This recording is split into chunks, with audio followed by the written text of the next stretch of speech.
Sa higit kumulang 1.5 milyong sasakyang bumabaybay sa mga lansangan ng Metro Manila, hindi malayong magkamali o lumabag ang ilang motorista.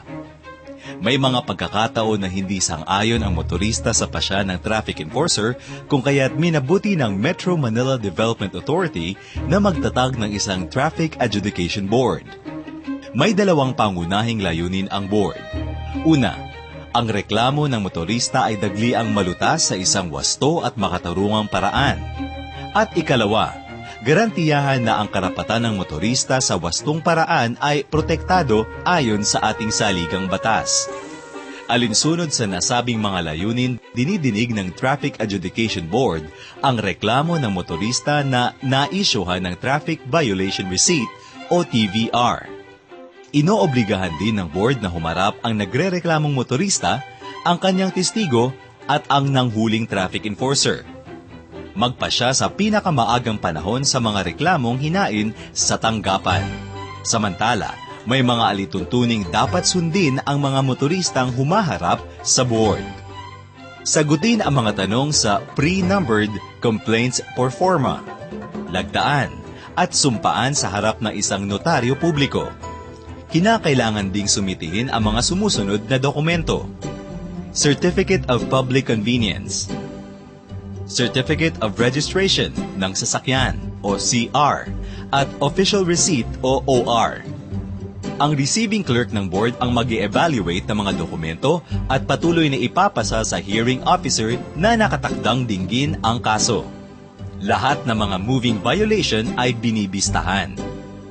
Ang mga nagrereklamong walk-in na may non-moving violation ay madaling nare-resolba sa pagsusumite ng mga kinakailangang dokumento.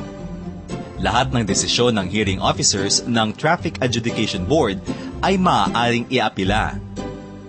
Ang nagrereklamong motorista ay maaaring mag-file ng Motion for Reconsideration o MR at ang General Manager ng MMDA o ang otorisadong kumakatawan sa kanya ang pinal na magpapasya base sa mga ebidensya at argumentong sinumite.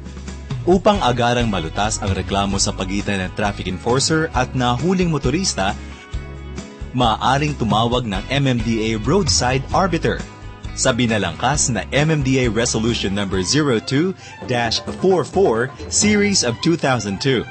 Na itatag at nagkaroon ng roadside traffic arbitration sa Metro Manila upang madinig at maresolba ang mga reklamo ng mga motorista sa mga nahuling driver o motorista. Ang hakbang na ito ay naglalayong magkaroon ng maayos na dialogo sa pagitan ng motorista at traffic enforcer upang mabigyan ng kasagutan ang nirereklamong huli o traffic apprehension habang nasa daan. Ito ay upang maiwasan din ang korupsyon at extortion sa pagitan ng motorista at traffic enforcer.